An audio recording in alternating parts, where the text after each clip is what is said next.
दरवाजा बंद कर. पण का? का काय? दरवाजा बंद कर. ओके.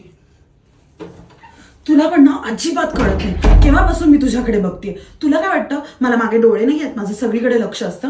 मी तुझ्याकडे बघतेस, तू तिकडे बघतोस. ह्याला काय अर्थ आहे? तुला असं वाटत असेल माझं तुझ्याकडे लक्ष नाहीये, पण असं अजिबात नाहीये. तू दरवेळेस असं करतो. आपण कुठेही बाहेर गेलो ना, तुझं लक्षच नसतं माझ्याकडे.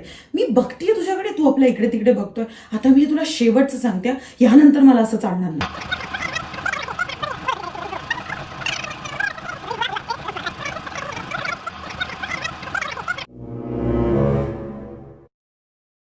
दरवेळेस आपल्या एकच गोष्ट सांगावी लागते. आता ना माझ्या डोळ्यांकडेच बघायचं, माझ्याकडे फक्त लक्ष द्यायचं. परत असं झालं नाही पाहिजे. हा, कळालं तुला? चला.